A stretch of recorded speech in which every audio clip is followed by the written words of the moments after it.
I would like to introduce you to our keynote speaker. Detlev Helmig has been involved with atmospheric research for some 35 years in such places as the Arctic, Greenland, the Antarctic, South Pole, the Amazon, and most recently within our Front Range communities.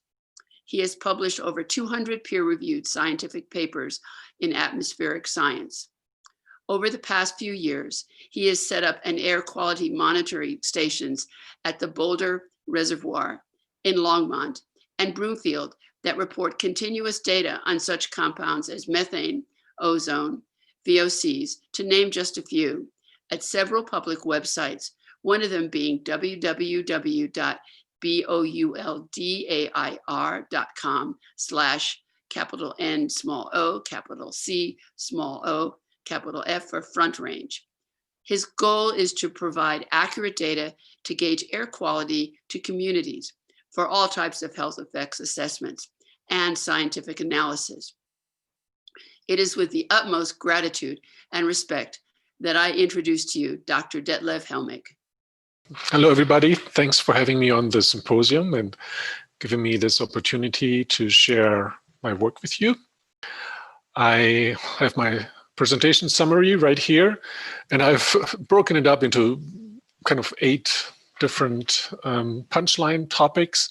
They're listed here, and I'll walk you through those in the next 40-45 minutes. I think that's what I have. And we'll see, how much of these topics or punchlines you'll be able to take home.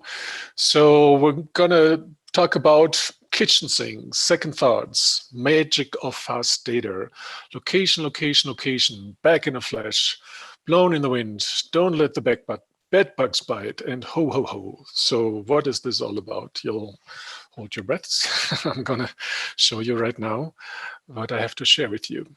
So first of all, some background.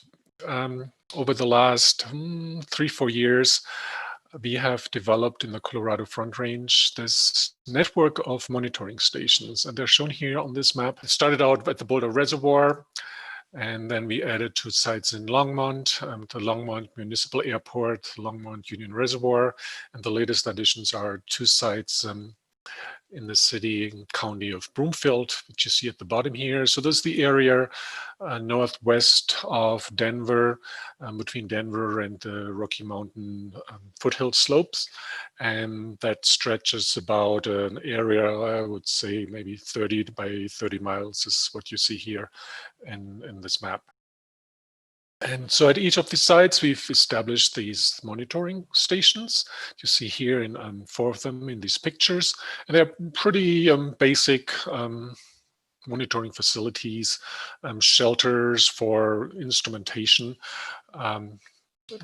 Basically a very similar design. Some are mobile trailers. There's also a couple that are fixed buildings. And these buildings then contain the instrumentation.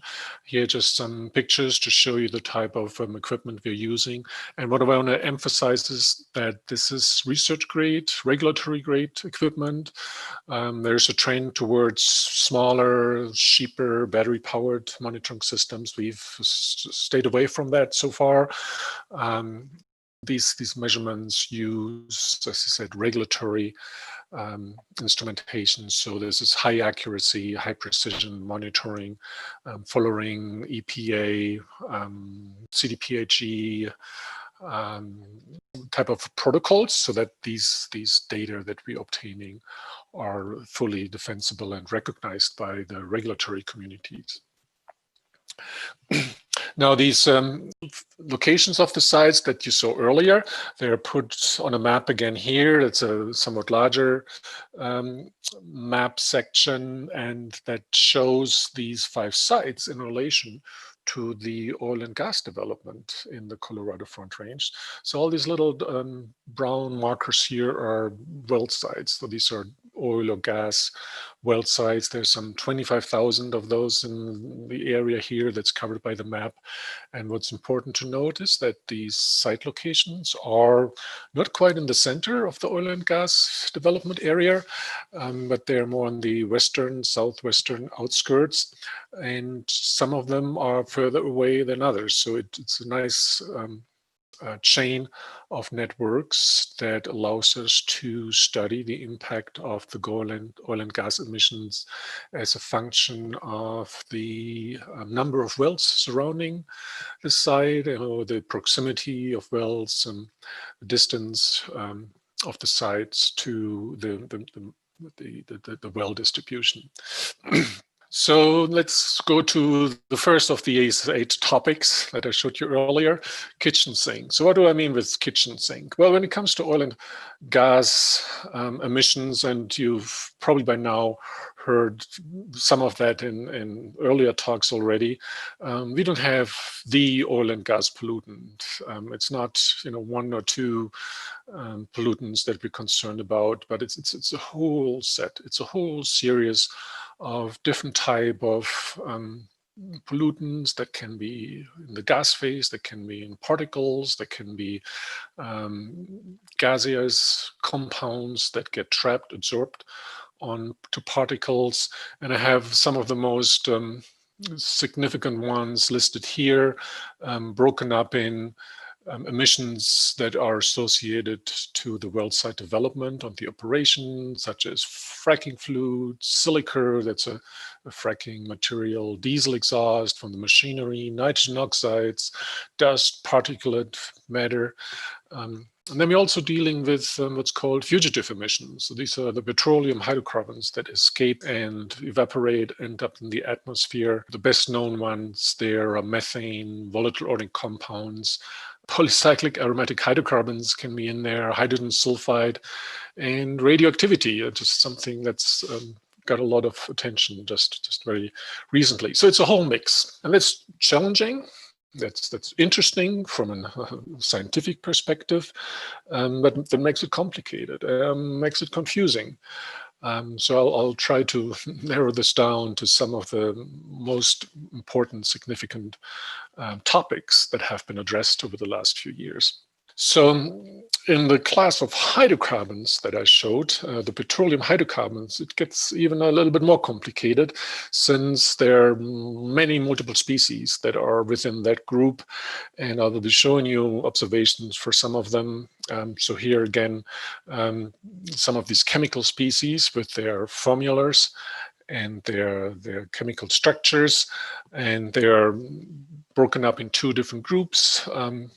One is more associated with the natural gas species. Those are the lighter hydrocarbons, the more volatile hydrocarbons. On the left side here, there we know methane, ethane, propane, butane. So these would be in the gas phase under normal conditions.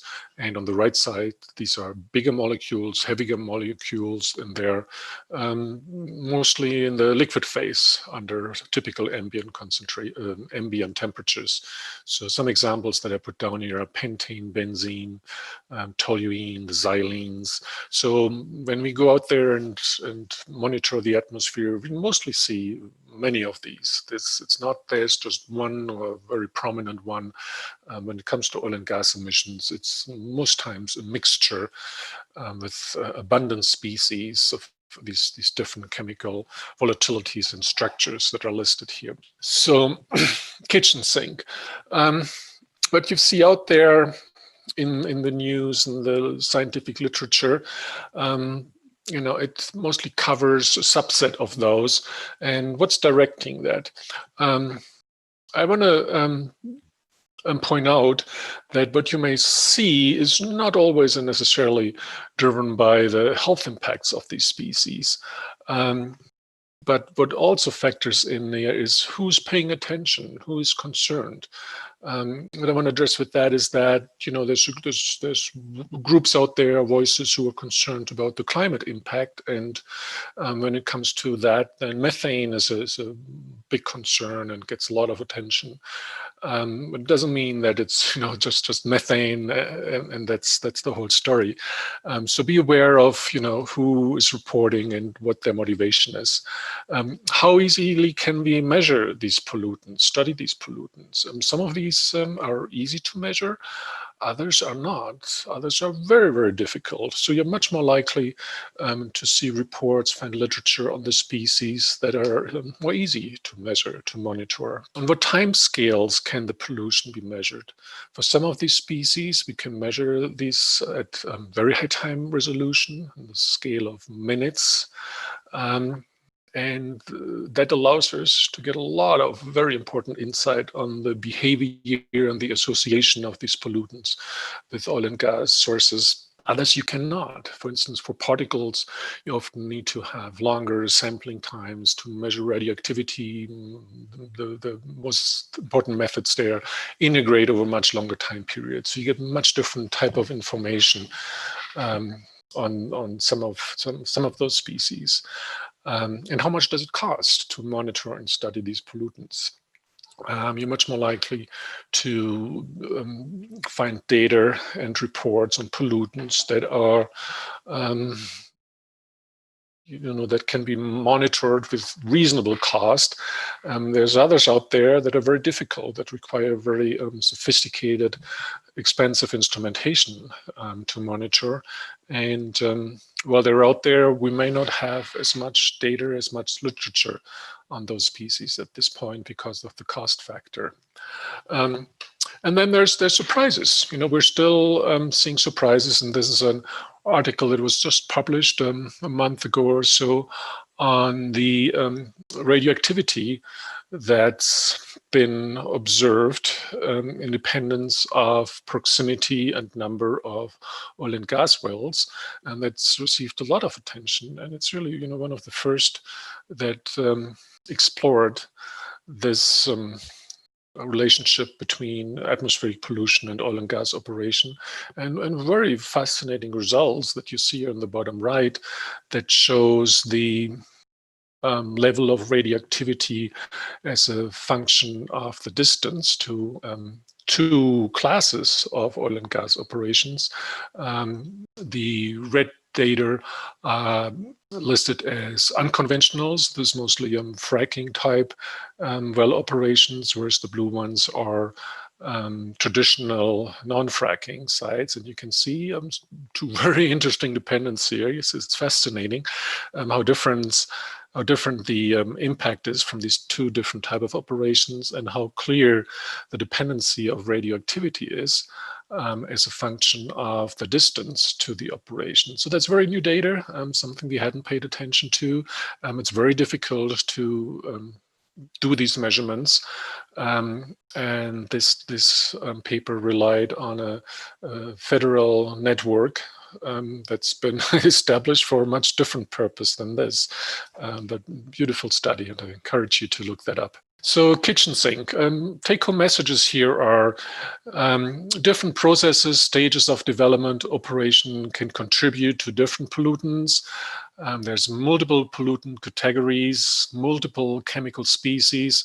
The understanding of pollutants varies a lot by species. The monitoring capabilities do matter a lot. This is not necessarily driven by the urgency to define health effects, and we continue to discover new pollutants and health effects. So we're not far from the end here, I would say. We're not at the finish line, by no means. Second thoughts here relates to what I would call secondary air pollutants. So secondary here meaning these are not pollutants that are emitted directly by oil and gas operations, but these are pollutants that are formed through atmospheric chemistry, atmospheric reactions. And these can be very significant, and they can matter a whole lot, possibly even more than what's actually being emitted. One prominent example is here, which is ozone. So ozone is not emitted by oil and gas emissions, but it is formed in the atmosphere from oil and gas emissions, mostly here the nitrogen oxides and the volatile organic compounds. And that's become a very active field of study. For instance, here in the Colorado Front Range, This is a month of ozone data from the Boulder Reservoir from 2 years ago. I show you the daily ups and downs of ozone. Since ozone is formed by photochemical processes, it increases throughout the day, and then during the night that comes to a halt, and then ozone gets lost because it's a reactive chemical. So you see these ups and downs every day. And if you look at the yellow data part, that's the 8-hour ozone mean. And that's the regulatory standard, and the line for the air quality standard is given here with that red line. And you can see, many days during that month, we were above that standard, which means we have unhealthy air conditions. And that's, as I said, this is in Boulder, north of Boulder. And when we use that data and do these source region analysis, basically looking at, how likely is it to get high ozone at the Boulder Reservoir. On the left slide here, it's that dot, depending on the path that the air has taken. Then what we found is that, it's much more likely to have high ozone when the air came from the east, from the northeast to the southeast.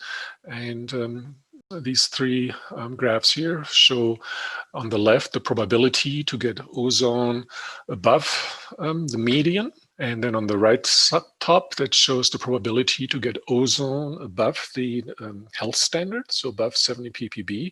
And you can see it's much more likely you get it right from the center of this area where the highest density of the oil and gas development is. So it's a very clear association here of the high ozone occurrences, the transport from regions that are in the center of the oil and gas development area. So this has been studied pretty thoroughly in the Colorado Front Range, and major findings here from the literature are summarized here. Where it's been reported that oil and gas emissions contribute roughly 20% to the photochemical ozone production on average. But that's throughout the whole summer. If you now look at the relative contribution on high ozone days, so when the standard gets exceeded, these numbers go up a little bit. So it's one study by colleagues at INSTAAR that reported that oil and gas emissions contribute 30 to 40% to ozone production on high ozone days. Another study that showed that 65% of the high ozone occurrences were associated with transport from oil and gas areas. And that's very similar to the graphs I showed in the earlier slide.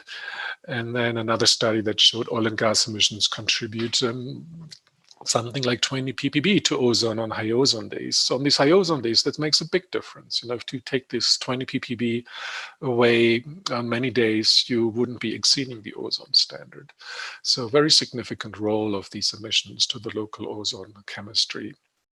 Another second thought is particulate matter. So this is particles or aerosols, and similar to ozone, these processes occur in the atmosphere where the emissions from oil and gas sources react and produce these particles. PM 2.5, so small particles that penetrate deep into your lungs, and they can very similar be formed in the atmosphere as secondary products. There's a nice study by a group of EPA scientists that attempted to quantify the health effects of these secondary pollutants. In the table on the right, it's what you have here are the number of excess deaths in different states that have oil and gas development, attributable to particulates and ozone from oil and gas. So if you look at Colorado right here, so here the best estimate is 37 premature deaths in Colorado every year from the effects of ozone, and 34, oh no, actually 37 is particles here, and 34 is due to ozone. So overall, it's 70 in Colorado by 2025 every year due to these secondary pollutants. So these are the secondary pollutants together, and that's one of the main impacts of these oil and gas emissions. So summary of the second thought, the secondary pollutants is secondary pollutants are formed as a result of the atmospheric oxidation of primary emissions. The secondary pollutants can be the most concerning oil and gas pollutants from a health perspective. The best studied species thus far are ozone and particulate matter. There's a few other things out there we have relatively little knowledge on, such as the polycyclic aromatic hydrocarbons. They get oxidized. We know these species are very toxic and are carcinogens, but we haven't studied these a whole lot in relation to oil and gas operations. Okay, my third bullet point here is fast data. Fast data. So what I want to share with you now, what we've done here in this network that's somewhat unique. The way this is operating here is we have a monitoring network where measurements are done at these stations, and then at a very fast time rate. So within minutes, these data are transferred by automated protocols, and they're put on a website. And they're put on a website in tabulated form or in graphs as data graphs, so that the public can view those basically at that moment. So within minutes, the public gets informed, they gain knowledge on the current air conditions. You know this from weather stations, but for these atmospheric pollutants, this is somewhat unique, and it's really changed a whole lot, and it had quite some impact. And I'll walk you through this now. These are just screenshots from 3 of these websites that we've developed. They're up and running. Top one is for the Boulder Reservoir, the middle one is for the sites in Longmont, the bottom one is for the Broomfield sites. And these become very well accepted by the community. So on the right side here, you see the number of visits that these sites have received over the summer. And overall, if you add them up, that's well over 100 between all these sites. And it's been increasing, it's been steadily increasing. So they've enjoyed increasing recognition. And then we have another site that became live a few months ago, where we put these data from the different sites together in one graph. So we merged them. And again, this has really been embraced by the community because it allows you to judge the air conditions at your local sites, possibly in your neighborhood, with how conditions are at other locations within the network. So here you see these different graphs, different time series plots. These are 3 days of data for methane, ozone, nitric oxide, ethane, or these fine particles, 2.5. So you can see, oh yeah, this site here had some spikes and you didn't see at the other locations. So there's certainly a local influence. Here for ethane, you have these 2 sites in Broomfield in this case, where ethane went up 2, 3, 4 times higher than at the other sites. So this points to some local emissions within that area. And that information has been really valuable to judge the relative exposure of communities to these pollutants, depending on wind conditions and depending on where these people live. So I want to show you some data what this has accomplished. A comparison of data from the Union Reservoir. Again, it's the one further to the left here, and the Boulder Reservoir, and again, so the Union Reservoir in Longmont, it's closer to these oil and gas wells. There's more wells. And there's a higher density of wells, whereas the Boulder Reservoir on the left, it's a bit further away. So we started the monitoring at the Boulder Reservoir about three years ago. And what I have here are measurements of benzene. And we roughly have a year and a half of data in this graph. And this is benzene in parts per billion. And the blue data here the lower values, those are the monitoring results of benzene, which we measure about 20 times a day or something like that. Pretty steady concentrations. And then when we started the monitoring in Longmont, and that became live just earlier this year, at the end of January, we were very surprised.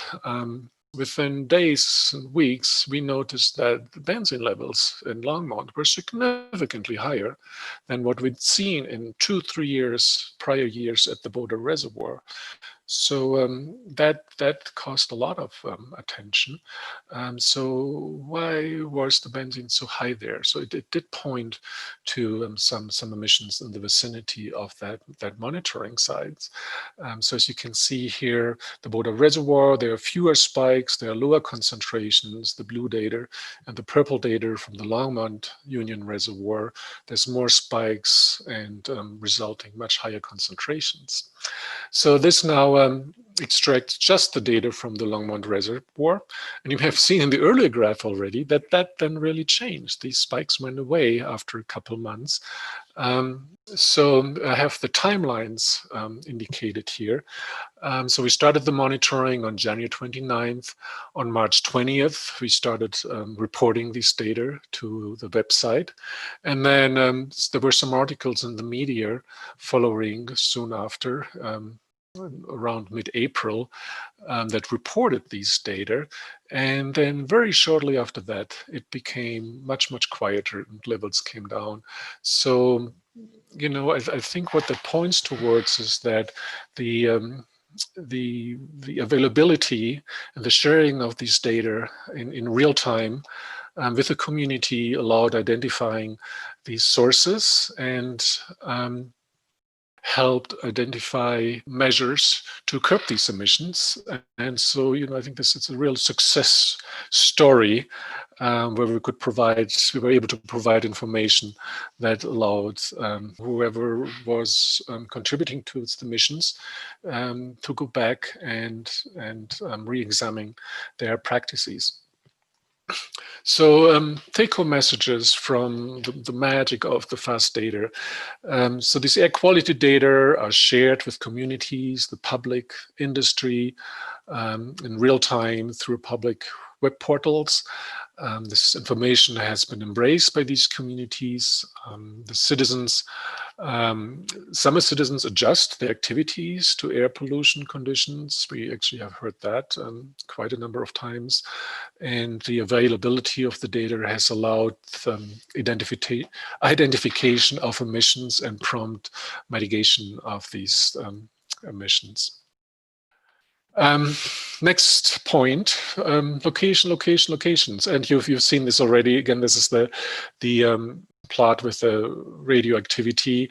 Very clear conclusion here is that, you know, the further the distance from the sources, the lower the concentrations get.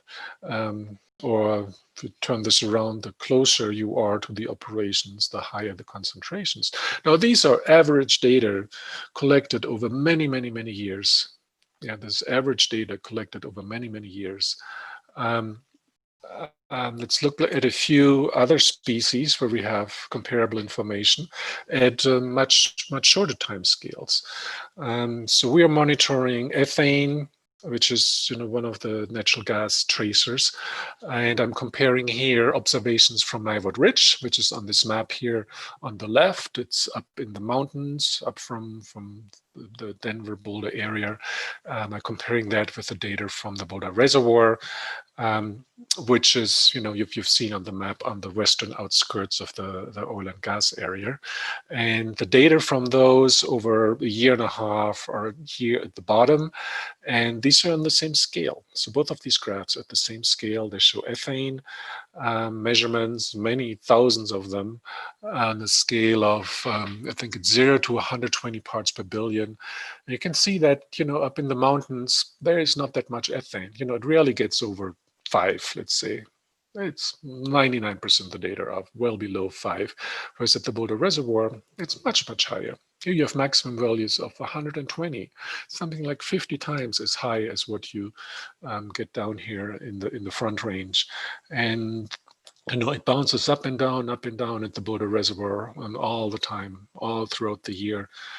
So much different conditions compared to what you have outside of this region. Very stark contrast in concentrations.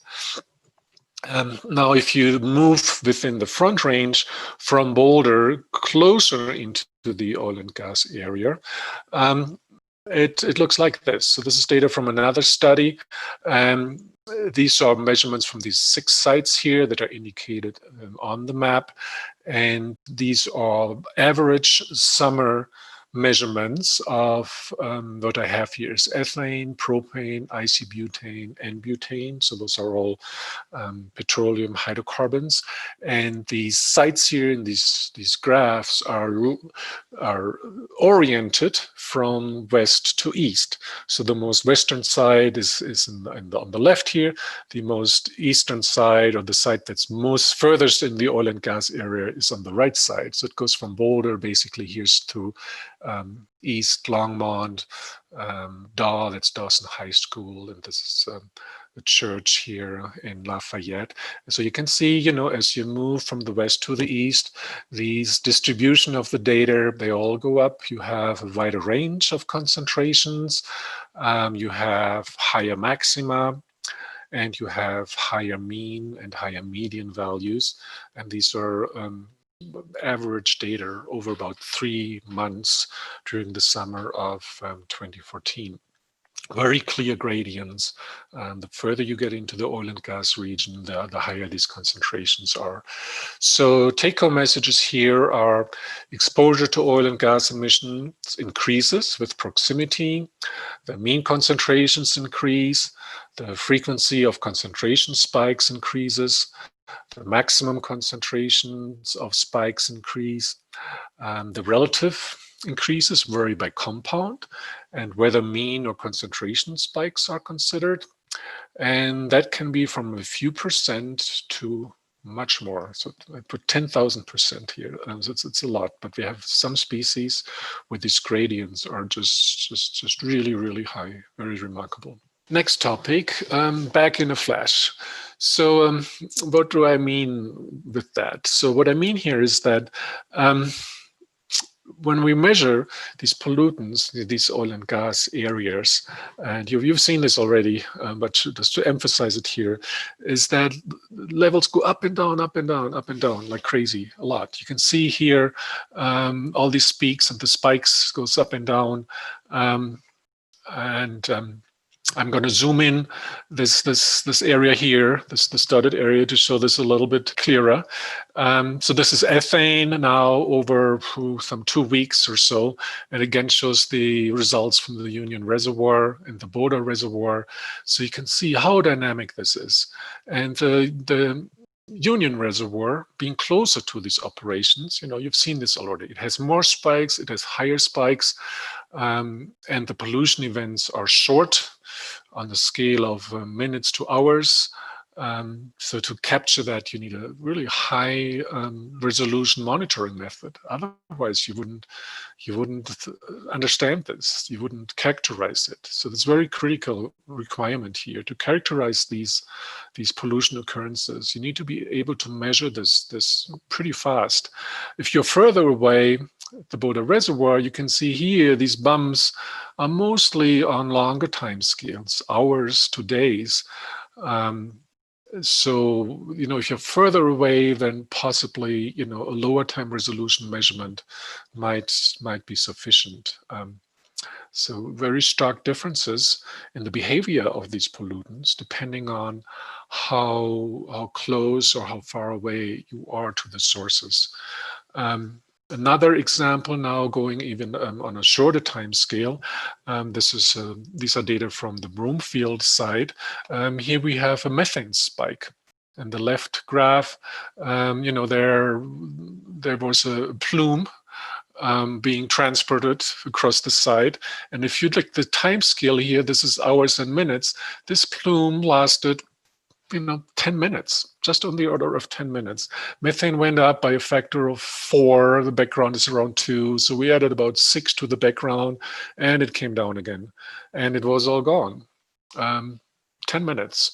And if you look at the benzene data from this time period, and this is a little bit wider here because we collect a benzene sample every hour, you can see here that right when this spike occurred, we were lucky because we collected an air sample for VOCs. We measured 9.6 ppb of benzene. Prior to that, values were much, much lower, 0.037 an hour before and 0.12 about an hour later. So it was just this one sample. We caught just this one plume, and benzene went up by, a factor of 100 or something within minutes, and then it came down again. And it wasn't just benzene. Down here is the analysis of the VOCs. So that's a chromatogram where these VOCs are separated. And actually benzene is the signal here, this one right here, hidden between these two other peaks. It was actually a minor component.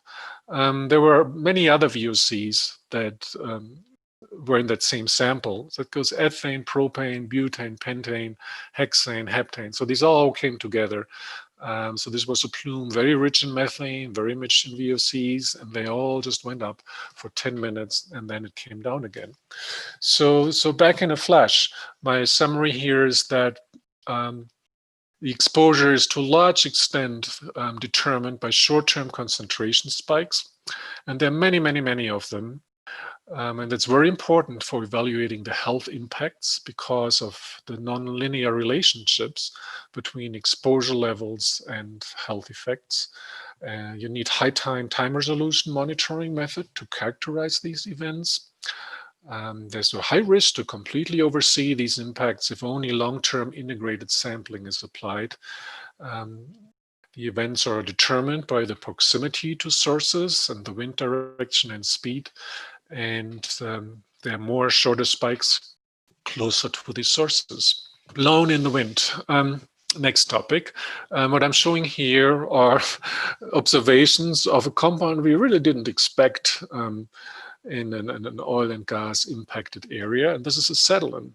Acetylene it's a welding gas. It's used in industry quite a bit, but not really known to be used in oil and gas sites and hasn't really been reported before. But through the summer, we saw these occurrences of acetylene at the two Broomfield sites.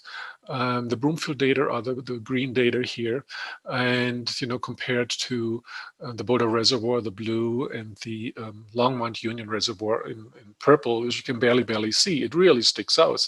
We had a maximum value here of like 170 parts per billion. That's 1,000 times above the background, 1,000 times higher of the background. So this was very remarkable occurrences, puzzling occurrences of acetylene. So we started looking into that. And that shows from one of the sites the windrows. So what we do is you break the transport up by wind direction in these pies and look at the concentration distribution depending on where the winds come from. And you can see, there's very little acetylene from the north, from the west, but here really big, heavy acetylene plumes whenever the wind comes from the east. Very, very clear signal. And then we can take that a little bit further in these heat map analysis. Again, this is acetylene here on the left, and that shows the concentration of acetylene as a function of wind direction. So this is a compass. You can see that most of these hot colors are in the southeast sector, and then it goes from low winds to higher winds. So, the highest concentration you have at the lowest winds, it's very well defined. That's really very clear indication. It's all coming from one direction, one area, likely one particular source.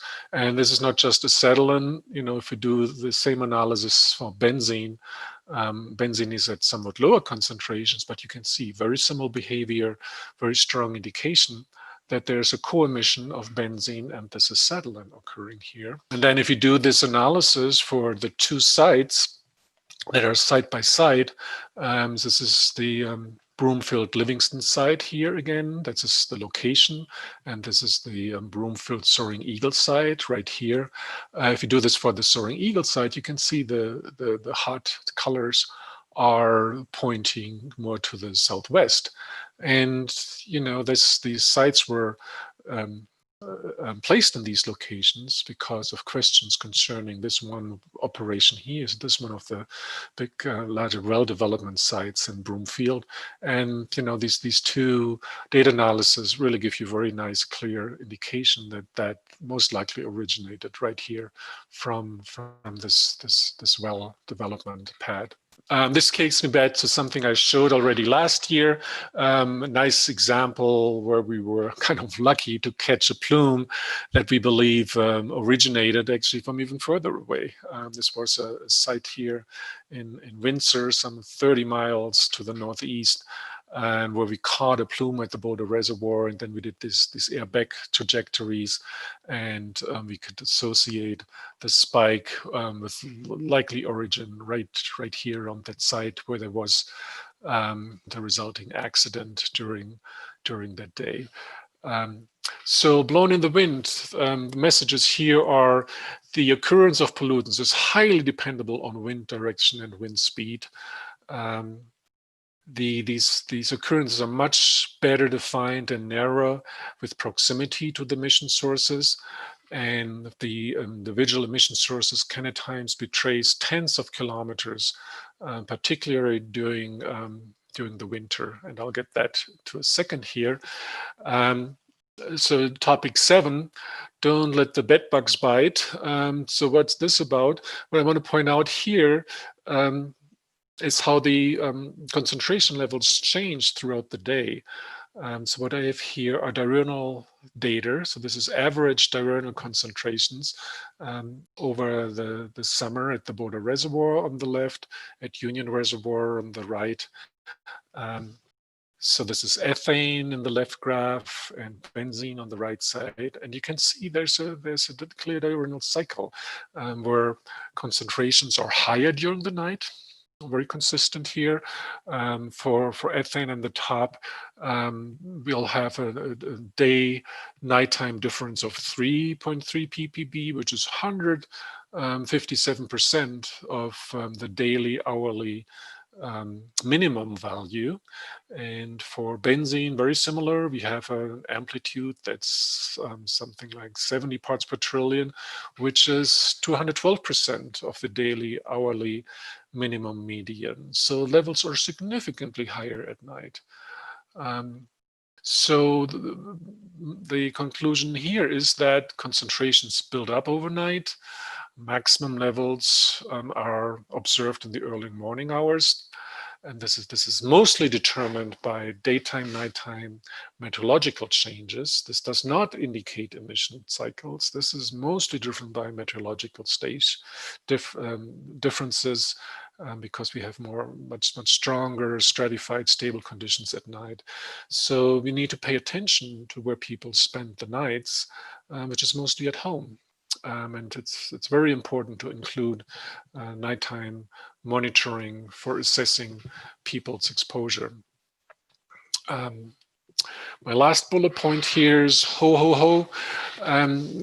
Yeah, I want to point out that we have seasonal cycles that are very significant. And you saw that if you paid attention earlier already. What I have here is 3 years of data now from the Boulder Reservoir. These boxes show the winter data, and you can clearly see there's more spikes, the higher spikes in the winter. Very clear behavior where we have higher levels in the winter. This has been known for a while. This is not brand new rocket science, but I want to emphasize this again here, that we have a significant increase in these pollutant levels during the winter. These are the same data organized by box whisker plots to show the statistics. And you can see that for ethane in the winter months here in the middle, levels are 2-3 times higher than in the summer months. Again, this is driven by meteorology. These levels show significant seasonal cycles. In the winter, with longer lasting and stronger inversions, emissions get trapped near the surface, and that allows them to build up to these elevated concentrations. So to properly assess people's exposure, what what you really need to do is year-round, particularly winter measurements to capture these higher concentrations in the winter. And that's often done just the opposite, where monitoring campaigns, experiments are organized in the summer. But when it comes to these pollutants from nearby operations in this type of environment here, we really need to pay attention to the winter concentrations. So that gets me to my last slides here. So in summary, again, I walked you through 8 different topics. Kitchen sink was pointing out here, the diversity and the multitude of different pollutants that we are concerned about. Second thoughts, it's not just what's emitted, but also what happens to these pollutants in the atmosphere, and the effects of secondary pollutants that are products of the primary emissions. The magic of fast data. I think it has made a real big difference to make these observations available in real time to the public. Location, how strongly these concentrations depend on the distance to the oil and gas operations. Back in a flash, it's strongly determined by these spikes, these up and downs that happen, all throughout the year. Blown in the wind. I showed you several examples how the concentrations are determined by wind patterns, wind direction and wind speed. Don't let the bedbugs bite. Higher concentrations at night, factor of 2 to 3 higher than during daytime hours. Similar difference we see in the winter compared to the summer data. So a couple more slides. We've been operating this network now for some three years, and it's received a lot of attention and had an impact. There's been 2 new regulations, laws passed in Colorado that to some extent have built or benefited from these observations. There's the Senate Bill 19181 that revisited the oil and gas emissions regulations. And then a second bill that was just passed this year that provides more resources to air quality monitoring and air quality research.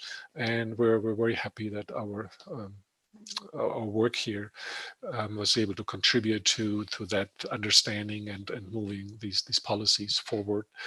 And I want to emphasize the communities who've supported this work. These were local communities, Boulder County, the city and county of Broomfield, and the city of Longmont, and of course the citizens who have been behind us and strongly encouraging these communities to implement these programs. And with that, I'd like to close, and I hope you get something out of this presentation, and thank you for your attention.